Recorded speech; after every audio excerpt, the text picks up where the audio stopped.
우리가 계속해서 야고보서를 통해서 말씀의 은혜를 나누고 있습니다. 이제 마지막 장이 다가왔습니다. 5장이죠. 5장. 오늘 말씀은 크게 두 가지로 나눌 수 있습니다. 하나는 일반적인 그러한 말씀이고요. 하나는 구체적인 말씀입니다. 사실 오늘 그 말씀이 우리 크리스찬들로서는 좀 듣기에 굉장히 좀 아주 거북한 그러한 말씀 중에 하나일 수가 있습니다. 왜냐하면 물질에 대한 말씀이기 때문에. It's about materialism. materialism이라는 것은 정말 우리 크리스찬들에게 있어서는 좀 부담이 되는 그런 말씀이 될 수 있습니다. 그렇기 때문에 저는 일부러 이렇게 물질에 대한 말씀을 픽해가지고 설교하지 않고 쭉 나가다 보면 나와요. 그러니까 어쩔 수 없어요. 하나님의 말씀이기 때문에. 그래서 하는 겁니다. 그렇죠? 그래서 오늘 이 말씀을 우리가 생각하면서 우리가 주의해야 될 건 뭐냐면 지금 이 말씀을 누구에게 하고 계시는가? 사도 야고보가 지금 이 말씀을 누구에게 주고 있는가? 이게 어떻게 들으면 이 말씀은 지금 우리 크리스천과 상관없이 이 세상에서 정말 그냥 누리고 돈이 많은 사람들, 고용주들, 이렇게 많은 사람들 누리고 있는 그런 사람들에게 주는 어떤 경고의 말씀, 어떤 심판의 말씀이 아닌가, 그렇게 생각할 수 있습니다. 그러나 야고보는 지금 이 야고보서를 누구에게 썼습니까? 우리 믿는 사람들에게 썼어요.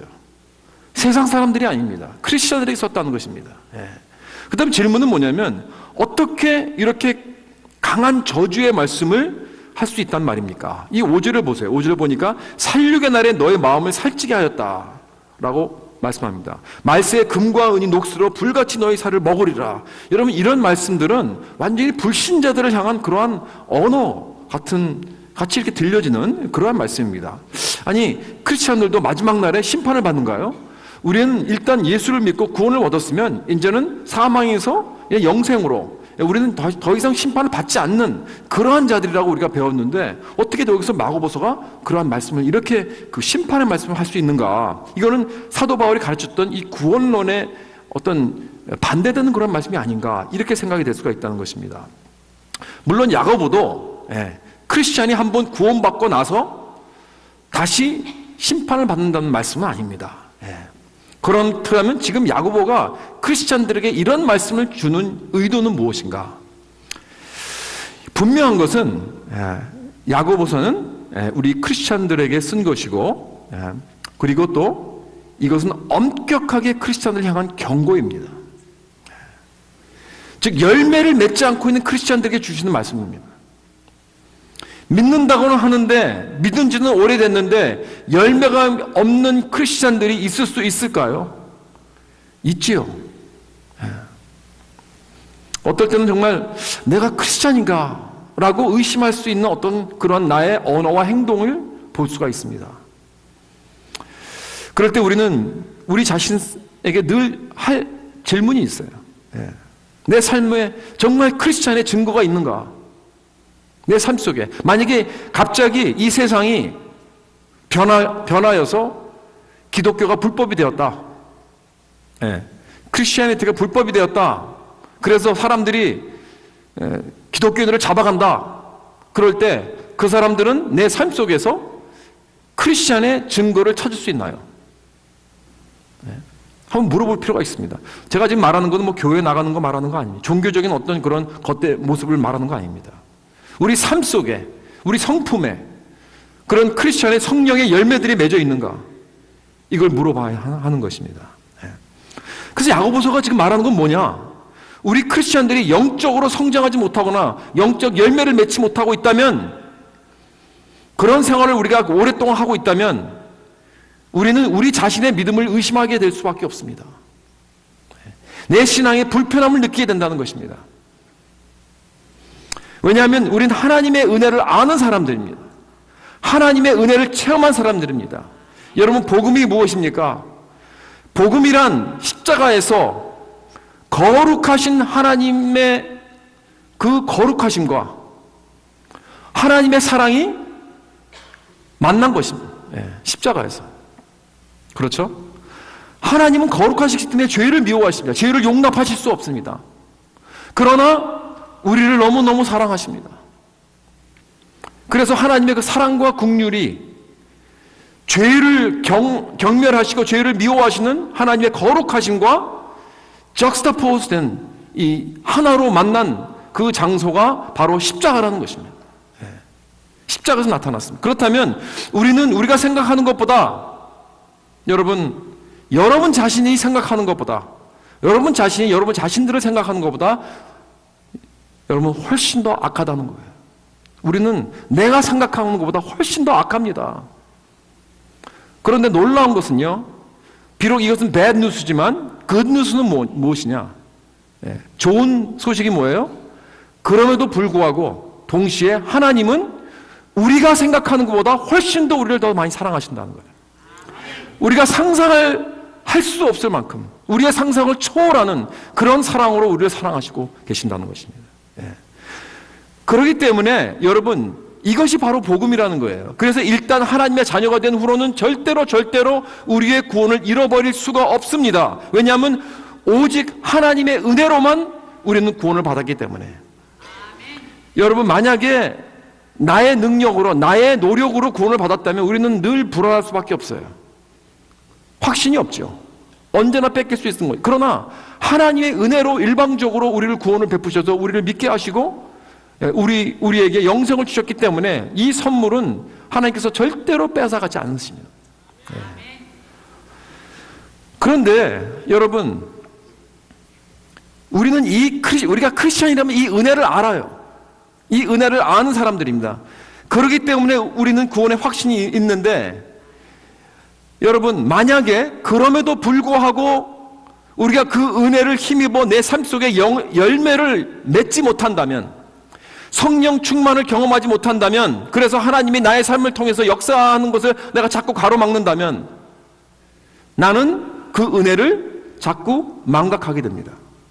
잊어버리게 돼요. 상실하게 됩니다. 그래서 내가 정말 구원을 받았는가? 내가 정말 크리스찬인가? 라는 어떤 의심을 하게 되는 것입니다. 그래서 구원의 확신을 잊어버려요. 그래서 그 삶에서 기쁨이 없습니다. 능력이 없습니다. 그 삶은 점점점 그 힘을 잃어가게 되는 것입니다.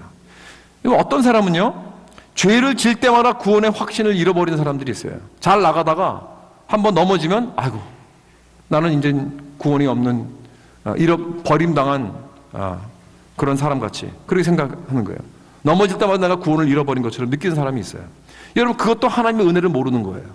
여러분, 하나님께서 나에게 구원을 베푸셨는데 내가 죄를 졌다고 해서 하나님께 구원을 뺏어가십니까? 그렇지 않습니다. 그건 은혜를 모르는 거예요. 자기의 율법주의로 살아가고 있는 사람입니다. 나의 선행 때문에 내가 구원을 받는다고 생각하는 사람이에요. 그건 복음이 아니죠. 그러나 어떤 사람은 또 반대로요, 자기의 구원에 대해서 너무나 자신이 있어요. 너무나 안전하게 생각합니다. 나는 구원을 받았으니까 이제 내가 무슨 짓을 져도, 무슨 죄를 져도 상관없다. 그래서 마음대로 자기 삶을 살아가고 있습니다. 마치 이 구원의 확신이 라이센스, 죄를 져도 되는 그런 라이센스 같이 여기는 거예요. 그런 사람도 은혜를 모르는 것입니다. 여러분, 이런 사람은 하나님의 거룩하심을 기억해야 됩니다. 왜 예수님께서 십자가에서 돌아가셨습니까? 바로 우리의 죄 때문이 아닙니까? 여러분, 예수님께서 십자가에서 돌아가신 이유는 하나님이 그렇게 미워하시는 우리의 죄를 사하시기 위함 뿐 아니라 우리를 죄에서 건져내기 위하심이라는 것을 우리는 깨달아야 됩니다. 그래서 우리가 이젠 죄의 허물에서 벗어나서 더 이상 죄와 타협하지 않고 거룩하고 의롭고 아름다운 하나님의 자녀가 되기 위하여 십자가에서 돌아가셨다는 이 사실을 믿으시기 바랍니다. 그래서 성경을 보면 한편으로는 우리의 구원에 대해서 흔들리지 않는 절대적인 말씀을, 확신을 주시지만 또 한편으로는 우리 크리스찬들의 그 믿음에 있어서 긴장감을 주시는 그런 말씀들이 있어요. 경고의 말씀들을 주십니다. 다시 말해서 우리 크리스찬들이 구원의 확신이 있다고 해서 안주하지 말라는 거예요. 안주하면 죽습니다. 내가 이제 크리스찬이 됐다, 하나님의 자녀가 됐다고 해서 열매도 없고 죄와 늘 타협하면서 사는 그런 사람들에게는 엄격한 심판의 말씀을 주십니다. 여러분, 내가 예전에 어떤 사람들은 그렇게 생각하는 사람들이 있어요. 내가 평생 동안, 오랫동안 내가 하나님을 위해서 이런 많은 일을 내가 이루어 드렸습니다. 그래서 영적 업적과 공적을 기억하면서 그것을 믿고 오늘날 안주하면서 살아가는 사람들이 있어요. 그런 사람들을 어떻게 표현했습니까? 오늘 본문에서 마치 도살의 날에 살찌게 하는 것 같다는 거예요. 여러분, 과거에 하나님을 위해서 많은 일을 이루셨고 많은 희생을 하셨습니까? 할렐루야입니다. 잘하셨습니다. 그러나 더욱 중요한 것은 무엇이냐면 그것을 의존해서 오늘날 내가 어떠한 신앙생활을 살고 있느냐, 이거 더 중요한 거예요. 내가 과거에 이러한 일을 이루었다고 해서 오늘날 그 업적에 그저 앉아서 누리고 아무것도 하지 않고 있다면, 변화하지 않고 있다면 그 사람은 위험한 자리에 있다는 것입니다. 성경은 이렇게 크리스천들에게 엄격하게 말씀하십니다. 열매가 없는 크리스천들은 위험한 자리라는 것입니다. 과거의 열매를 말하는 것이 아닙니다. 오늘의 열매를 말하고 있는 것입니다. 사랑하는 성도 여러분, 여러분의 신앙은 어떻습니까? 1년이 지나고 2년이 지나고 5년이 지나고 10년이 지나도 계속 제자리 걸음입니까? 여러분의 삶을 돌아볼 때 변화가 없습니까? 열매를 찾아볼 수 없습니까? 그렇다면 조심하십시오. 하나님의 경고의 말씀을 들으시기 바랍니다. 저는 성도들 가운데 그런 말씀을 하는 분들을 종종 만납니다. 목사님, 저는 지금 영적으로 스떡되어 있습니다. 저는 지금은 제자리 걸음을 하고 있어요. 크루즈를 하고 있습니다. 솔직하게 오랫동안 자라지 않고 있습니다.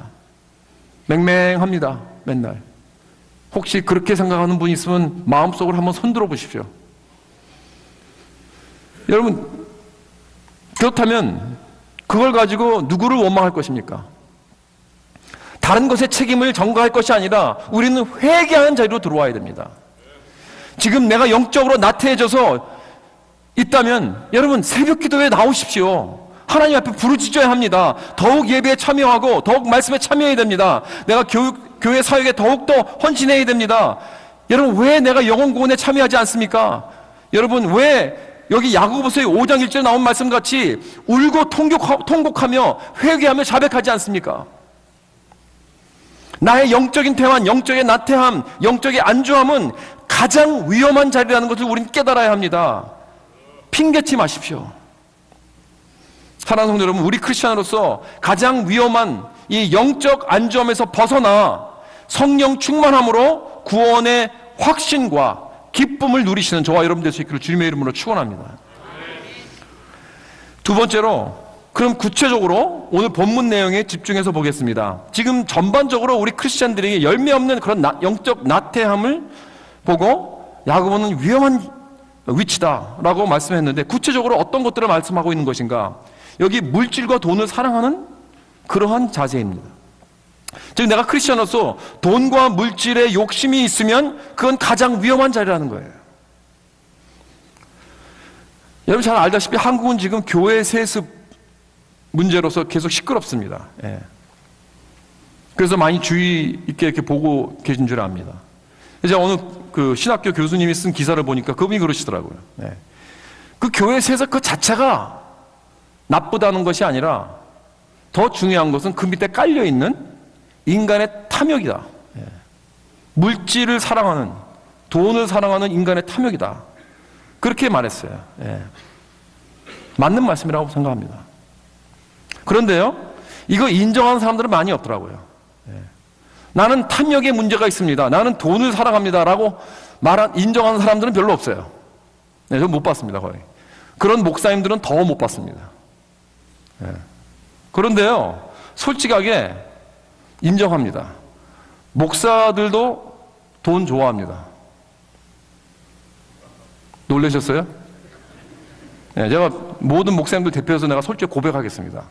예, 저도 그렇지만 목사들도 돈, 물질 좋아합니다. 예. 여러분, 우리가 목사가 됐다고 해서 이런 유혹에서 완전히 초월했다고 생각하지 마십시오. 오히려 더 이런 유혹이 클 수 있습니다. 예. 그렇기 때문에 여러분들의 기도가 많이 필요합니다. 여러분, 근데 이런 물질적인 욕심은 우리 모두에게 다 있는 거 아닙니까? 세습하는 교회, 세습하는 목사에게만 있는 것이 아니잖아요. 그래서 우리 교회가 이 세습에 대한 어떤 분노와 비판을 하기 전에, 오늘날 여러분들이 그런 사람들을 손가락질하기 전에 우선 우리 자신에게도 그런 밑에 깔려있는 그런 욕심이 있다는 것을 인정하는 것이 중요합니다. 우리 모두에게도 다. 그래서 저는 다른 크리스찬이나 교회가 넘어질 때 그들을 비판하기 전에 우선 물어보는 질문이 있어요. 지금 하나님께서 나에게, 오늘 우리 교회에게 주시는 말씀이 무엇인가? 경고가 무엇인가? 이런 일을 통하여 그 사람들을 욕하고 손가락질하기 전에 오늘 하나님께서 나에게 주시는 말씀이 무엇인가? 예? 왜냐하면 나도 그들과 똑같이 넘어질 수 있기 때문입니다. 그렇기 때문에 나도 조심해야 됩니다. 여러분, 사도 바울이 뭐라고 그랬죠? 선줄로 생각하는 사람은 뭘 조심하라고 그랬어요? 섰다고, 섰다고 생각할 때, 그렇죠? 넘어질까 조심하라. 그렇죠? 내가 섰다고 생각하면서 남을 손가락질하는 사람은 그 사람이 제일 먼저 넘어지는 거예요. 그렇기 때문에 지금 본문에서 야고보는 우리가 이 함정에 빠지면 어떻게 되고 또 어떻게 하면 이 함정을 피할 수 있고 어떻게 이 해결책을 얻을 수 있는가를 우리에게 가르쳐주고 있는 것입니다. 첫째로 여기 3절에 보면 너희가 말세의 재물을 쌓았다고 했습니다. 영어로는 이것을 재물을 쌓은 것을 hold라는 단어를 썼어요. hold, H-O-A-R-D, holding. 그 한국말로 그걸 뭐라고 정확하게 그걸 번역을 해야 되는지 모르겠지만 그냥 막 쌓아놓는 거예요. 그냥 쌓아놓는 거, 그렇죠? 쌓아놓는 거. 이건 저축하고 다릅니다. 저축, saving, concept of saving하고 holding하고는 is different. 다른 거예요. 여러분, 왜냐면 우리가 예를 들어서 어려울 때를 위해서 저축하는 것은 그거는 지혜로운 거. 그렇죠. 개미에 가서 잠언에 그런 말씀이 개미에 가서 배우라. 개미에게 뭘 배우라는 거예요? 여름에 열심히 일해가지고 겨울을 위해서 준비하는 거. 이 세이빙스 하는 것은 사실 그건 지혜로운 것입니다. 그래서 요셉도 7년 동안 풍년이 났을 때 7년 동안 올 흉년을 위해서 모았잖아요. 세이브를 해서 자기들뿐만이 아니라 주위에 있는 많은 사람, 자기 가족들을 많이 구원시켰습니다. 그래서 그것을 보고 지혜로운 행동이라고 그러죠. 그렇죠? 그래서 미국말도 이 saving it for the rainy days라는 말이 있습니다. 비가 올 날을 위해서 이 저축해야 된다, 준비해야 된다. 그래서 제가 목사가 되기 전에 직장 생활을 했는데 회사에서 그 세이빙스 프로그램이 있었습니다. 그래서 이제 직장을 그만둘 때 그것을 IRA 어카운트로 은퇴금으로 그걸 이렇게 셋업을 해서 앞으로 은퇴하고 나서 인컴이 없을 때를 위해서 대비해서 준비하는 거죠. 그 어카운트 제가 있어요. 그러니까 이것은 여기에 말세의 재물을 쌓는 것이 아니라 지혜로운 것이라고 생각합니다. 여러분들도 그런 것이 있는 것이 지혜로운 거예요. 그렇다면 여기 말세의 재물을 쌓아둔다는 것은 어떤 의미인가? 여러분, 어디까지가 저축이고 어디까지가 홀딩인가? 막 쌓아두는가? 여기 보면 5절에 보니까 사치하고 방종하는. 그럼 어디까지가 지혜로운 저축이고 어디까지가 홀딩, 사치하고 방종하는 그런 것인가? 그 선이 어디인가? 이게 100만 불짜리 퀘스천이에요. 근데 성경은요 구체적으로 얘기를 안 하세요. 왜냐하면 이 성경은 모든 사람들, 어떤 많은 배경들의 많은 문화적 배경과 많은 여러 시대를 통해서 상대로 주신 말씀이기 때문에 구체적으로 어떻게 말씀을 안 하십니다. 그래서 그런 어떤 기준이 잘 우리가 이렇게 터득하기 좀 힘들어요. 그런데 중요한 것은 뭐냐면 우리가 계속 질문해야 될 건 뭐냐면 내가 지금 필요하기 때문에 이것을 사용하는 것인가? 아니면 사치인가? 뭔가 남에게 보여주기 위해서 내가 과시하기 위해서 내가 이것을 사고 누리고 있는가? 아니면 내가 정말 남을 위해서 희생하고 나눠줄 수 있는가? 꼭 나만을 위해서 사용을 해야 하는가? 하는 이 질문을 늘 하면서 재물에 대한 영적으로 균형을 잡아야 돼요. 이게 중요합니다. 우리가 잘 아는 그 이야기지만 감리교 창시자 요한 웨슬레 목사는 사역을 처음 시작할 때는 인컴이 작았어요. 뭐 예를 들어서 오늘날로 말하면 한 달에 한 1,000불 정도 이렇게 받았다고 이렇게 합시다. 그런데 이제 이분이 이제 사역을 계속하면서 굉장히 이름이 나고 유명해지고 사역이 커지고 또 책도 쓰고 그러면서 인컴이 많아졌습니다. 10배가 넘었어요. 예. 그런데 놀라운 것은 그분은 그 후에도 계속 자기의 삶을 한 달에 1,000불로 살기로 결정을 하고 나머지는 전부 다 뭐 하나님께 헌금을 하든지 가난한 사람들 나눠주든지 이렇게 했다는 거예요. 그 비슷한 이야기는 그 세르벳 교회 그 릭 워런 목사님도 그렇게 삶을 살았죠. 그분이 지금 뭐 2만 명이 넘는 대형 교회 목사이지만 또 책을 썼잖아요. Purpose Driven Life 그 책을 써가지고 대박을 이뤄서 돈을 많이 벌었습니다. 그런데 그것을 그 후에도 뭐 새 차를 사지 않았습니다. 새 집을 사지 않았습니다. 교회에서 사례를 안 받습니다. 그러면서 그 리버스 그 11조의 생활을 하는 거예요. 10의 9를 드리고 10의 1로 살아가는 거예요. 정말 훌륭하죠. 정말 존경할 만합니다. 저도 그랬으면 좋겠어요. 저도 좀 무슨 사업을 사이드로 하든지 책을 쓰든지 그러고 싶은데 문제는 뭐냐면 제가 그럴 능력이 없습니다. 근데 여러분 우리들은 어떻습니까? 내가 인컴이 올라가면 올라갈수록 스pen딩도 같이 올라갑니까? 내 라이프스타일도 같이 올라갑니까? 아니면 그대로 있는 것입니까? 그렇죠? 여러분 세상적인 기준은 뭐예요? 세상적인 기준은 인컴이 많아지면 많아질수록 라이프스타일이 올라가고 풍부해집니다. 모든 게 스pen딩이 더 늘어가는 이게 세상적인 기준이에요. 여러분 이렇게 프로페셔널 그 운동선수들 보세요. 대부분 가난한 백그라운드에서 나온 사람들입니다. 그런데 운동을 잘해가지고 프로페셔널 농구선수, 야구선수가 되면은 일단 억만장자가 되는 거예요. 그들의 삶을 보면요, 뭐 화려합니다. 놀랍습니다. 그렇죠? 예. 근데 그걸 보고 우리들은 뭐야, 아메리칸 드림을 저 사람은 성공했다, 도달했다, 갈채를 보면서 부러워합니다. 최고다, 잘했다, 잘 살아라. 이게 바로 세상 사람들의 기준이죠. 그렇다면 우리 크리스찬들의 기준은 어떤 것인가? 우리의 기준은 세상과는 달라야 되죠. 반대입니다. 우리는 크리스찬이라면 내가 재정적으로 성공했기 때문에 높은 그 기준의 라이프스타일을 살 수 있지만, 그렇게 살 수도 있지만 그렇게 살지 않는 것이 기준이 되어야 됩니다. 믿습니까? 아멘하기 힘드시죠? 예. 알아요, 저도. 예. 여러분, 내가 그럴 재정적인 능력이 있지만 그렇게 살지 않고 그저 필요에 따라 사는 기준으로 계속 살면서 그 나머지 여분을 가지고 영원한 것에 투자를 하는 거예요. 이게 그야말로 크리스찬의 컬링이고 그야말로 멋있는 삶 아닙니까? 여러분. 예. 그렇죠? 그래서 내가 그 많은 여분을 가지고 나와 내 가족을 위해서 사치하고 낭비하고 방종할 수도 있지만 그러지 않고 대신 영적으로 영원한 것에 투자를 할 때 이 기준으로 살아갈 때 하나님께서 영광이에요. 우리에게 놀라운 능력의 삶이 되는 줄 믿으시기 바랍니다. 그러나 여러분 이것은 크리스찬의 우리의 기준이 될 뿐 아니라 우리의 영적 치유가 되는 거예요. 여러분 물질주의라는 병이 있습니다. 이 병에서 해방이 되려면 물질주의의 해독제가 있어야 돼요. 그 해독제는 무엇인가? 그것은 관대한 삶입니다. 주는 삶입니다. 쌓아두는 삶이 아니라는 것입니다. 우선 11조부터 시작하는 것입니다. 내가 만약에 내가 버는 것의 10의 1조를 주님께 드리지 않고 있다면 여러분 기억하십시오. 여기 본문에서 말씀한 것 같이 내 재물은 썩었고 옷은 좀먹었고 금과 은은 녹이 슬었고 결국 내 삶을 지금 먹어 들어가고 있다는 것입니다. 다시 말해서 나는 영적으로 썩어가고 죽어가고 있다는 것입니다. 그러나 우리는 계속해서 내 자신을 심각하게 그렇기 때문에 돌아봐야 돼요, 여러분.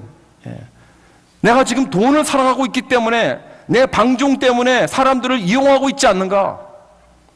내 비즈니스를 하면서 또는 관계를 맺으면서 사람들을 사랑하고 돈을 이용해야 되는데 반대예요. 돈을 사랑하고 사람들을 이용해요. 그러지는 않고 있는가?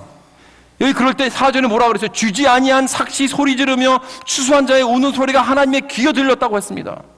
여러분, 내가 돈을 사랑하여서 사람들을 막 이용하고 그 품삯을 주지 않는다면 그것으로 끝나는 게 아닙니다. 그 부정함이, 그 억울함이 소리를 지른다, 하나님 앞에 소리를 지른다고 그래요. 그 억울함이 하나님의 귀에 들린다고 했습니다. 이건 심각하고 위험한 상태입니다. 즉 내가 돈을 사랑하고 사치하고 자기의 방종에 살고 있다면 그것은 내 영혼을 좀먹고 있다는 것입니다. 여러분은 그런 사람들을 부러워하고 있습니까? 혹시 그렇지 않습니까? 어떤 부모님들은요, 자녀들이 잘 돼서 어떤 좋은 대학 나와서 어떤 좋은 회사에서 돈을 많이 벌고 있으면서 성공하고 있다고 즐거워하십니다. 자랑하십니다. 그런데 저는 더 관심 있는 건 뭐냐면 그들의 그런 어떤 아메리칸 드림을 성공하는 것이 아니라 예수를 잘 믿고 있는가. 전 그게 더 관심이 있어요. 네. 이게 더 중요하죠. 아무리 세상적으로 성공을 했다 할지라도 신앙생활을 하지 않고 있다면 그건 자랑스러울 게 아니죠. 네. 내가 그걸 갖고 자랑하고 있다면 나의 영적 가치관을 말해주고 있는 것입니다. 내가 무엇을 자랑하고 있는 것은 지금 내 마음이 어디 있는가를 말해주고 있는 거예요. 여러분, 이 세상에서 녹이 쓸 것에 내 마음을 두게 되면 내 마음도 같이 녹이 쓰는 거 아십니까? 이 세상의 일시적인 것들, 잠깐 있다가 썩어질 것들에 내 마음을 두게 되면 내 마음도 같이 썩어가는 거 아십니까? 이게 바로 영적 원칙입니다. 우리가 지금 우리 마음과 영혼의 컨디션을 좀 볼 수 있으면 좋겠습니다. 비디오로 만약에 내 영혼의 컨디션이 어떤 것인가 볼 수 있다면 여러분의 영적 컨디션은 어떨까요? 중요한 질문입니다. 자, 그럼 우리가 어떻게 하면 이런 영적 컨디션에서 치유가 될 수 있을까요? 우리 본문에서 중요한 이 키 단어가 있습니다. 3절에 보니까 너희가 언제 재물을 쌓았다고 했습니까? Last days. 말세. 그죠? 말세했다는 거예요. 근데 왜 하필이면 여기서 말세라고 얘기했을까요? In the last days. 사실은 그때 당시에 교회는 다 초대교회였습니다. 아직 말세교회가 아니잖아요. 그렇다면 이건 무엇을 의미하고 있는가? 말세의 재물을 쌓았다는 것은 무엇을 의미합니까? 여러분, 내가 어떤 라이프 스타일을 살고 있는가 하는 것은 나의 종말론과 직접적인 연관이 있다는 것입니다. 이건 돈과 재물을 사랑하는 사람들, 조금 자기 라이프 스타일이 자기 인권과 같이 가는 사람들은 대부분 종말론과는 전혀 상관없는 삶을 살고 있어요. 나의 종말론은 여러분 무엇입니까? 나의 last day는 두 가지입니다. 예수님이 재림하시든지 아니면 내가 죽어서 한 번 죽어 주님 앞에 서게 되든지 둘 중에 하나죠. 그렇죠? 그러니까 이거는 우주적인 종말론과 개인적인 종말론이 있어요. 성경에서 that day라고 합니다. 그날은 이미 정해졌습니다. 하나님께서 정해주셨습니다. 예. 언제 올지 아무도 모른다 그랬습니다. 오직 하나님만 아신다 그랬어요. 예. 예수님께서 언제 재림하실지 또는 내가 언제 하나님 앞에 갈지 그건 하나님만 아십니다. 그렇다면 나의 건강한 종말론은 무엇인가? 내가 그날을 기억하며 사는 것입니다. 그날을 염두에 두면서 인생을 계획하고 내가 예산을 세우는 것입니다. 예수님이 재림하실 그날 또는 내가 죽을 날을 준비하면서 기억하면서 인생을 계획하고 있는가? 이 질문을 하는 것입니다. 여러분의 종말론은 어떻습니까? What is your eschatology? C.S. 루이스가 그랬습니다. 만약에 예수님의 재림에 대한 올바른 이해관을 가지고 있다면 이 세상 모든 물정에 대한 올바른 이해관을 가지고 있을 것이다. 그렇게 말했습니다. 내가 세상을 어떻게 바라보느냐 하는 것은 나의 종말론에 달려있다는 것입니다. 여러분, 이렇게 종말론은 중요합니다. 키는 하나님을 기억하는 것입니다. 여러분, 내가 이 마지막 설교 4장 마지막 부분에 제 설교 제목을 기억하십니까? 뭐였죠? 마지막, 오늘 말고 지난번 기억 안 나시죠? 저도 기억 안 나서 제가 찾아봤어요. 근데 뭐냐면 하나님을 기억하라. 제 설교 제목은 기억 안 하셔도 돼요. 근데 하나님은 기억하셔야 돼요. 그렇죠? 하나님을 기억하라. 여러분, remember God. 이게 중요합니다. 여기에 달려 있는 거예요. 누가복음 12장에 보면 예수님께서 하나님을 기억하지 않고 살았던 이 부자의 이야기를 해주십니다. 어떤 부자가 있었는데 그 사람은 재물이 너무나 많아서 곳간에 꽉 찼어요. 그런데 그 해에도 또 풍년입니다. 또 그 뭐라 그러죠? 그 풍년 난 거, 그렇죠? 그래가지고, 대박이래, 대박. 대박이야. 또 대박이야. 아니, 부자가 또 대박을 받았으니, 인생은 공평하지 않아요, 정말. 근데 이 사람이 걱정을 하는 거예요. 이거 어떡하나. 무슨 걱정이, 왜 걱정한 줄 아세요? 쌓아놓을 데가 없는 거예요. 꽉 찼으니까. 이거 어떡하나. 이 소출이 이렇게 많은데 이걸 어떻게 쌓아놓을까. 여기에 걱정을 하다가 기발한 아이디어를 냈습니다. 그게 뭐예요? 지금 있는 당층짜리 곡간을 헐고 5층짜리 곡간을 짓자. 그래서 더 쌓아놓고 더 내가 죽는 날까지 정말 아주 그냥 먹고 마시고 즐기자. 여러분 이렇게 결론을 내렸는데 그야말로 이 사람은 자기만을 위한 사치와 방종을 위해서 재물을 쌓아뒀다는 것입니다. 그런데 하나님이 그 부자에게 그날 밤 나타나셨어요. 그래서 뭐라고 말씀하시냐면 어리석은 자여, you fool 그랬습니다. 오늘 밤에 내 영혼을 도로 찾으리니 그러면 내가 준비한 것이 누구의 것이 되겠느냐. 그러니까 이 사람은 하나님을 기억하지 않았습니다. 왜 하나님이 이 사람 보고 이 어리석은 자요, 왜 이 사람이 이렇게 바보입니까? 하나님을 기억하지 않았기 때문입니다. 이 사람이 종말론 형편없었습니다. 자기의 말세를 기억하지 않고 자기의 인생을 기억하고 살고 있었다는 것입니다. 이 사람이 자기의 죽을 날을 기억하면서 준비했다면 이런 어리석은 행동은 하지 않았을 것입니다. 그러면서 이 비유에서 마지막 예수님의 말씀이 이겁니다.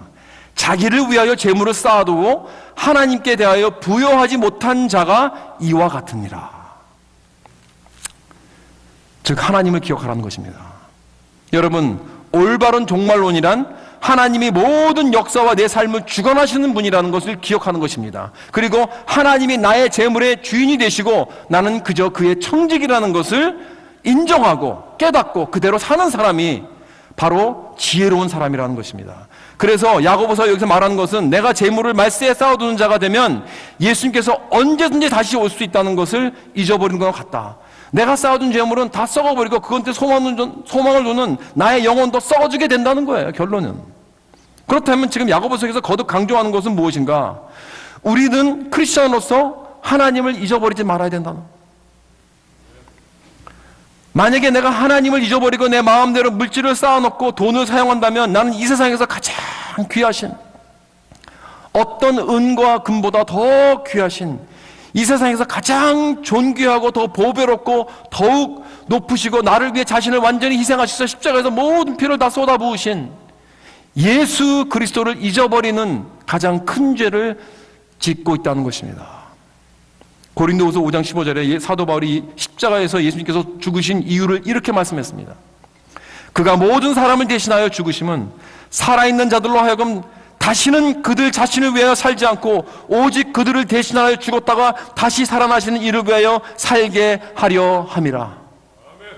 사랑하는 성도 여러분, 인생에 무엇을 성취하기 위해서 살고 계십니까? 누구의 영광을 위해서 살고 계십니까? 여러분, 만약에 내 자신의 영광만을 위해서 내가 살고 있다면 남는 것은 허무한 뿐입니다. 이 세상에서 사라질 것에 집착하지 마십시오. 이사야 선지자가 그랬습니다. 풀은 마르고 꽃은 시드나 우리 하나님의 말씀은 영원히 서리라. 여러분, 풀과 꽃은 쥐어보면요, 그때 당시에 싱싱할 때는 냄새도 좋고 아름답지만 저녁만 되면 시들어버리고 냄새도 쿨쿨 납니다.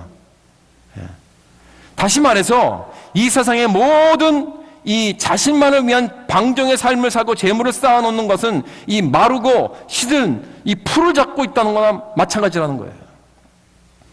그러나 영원히 남는 것이 있습니다.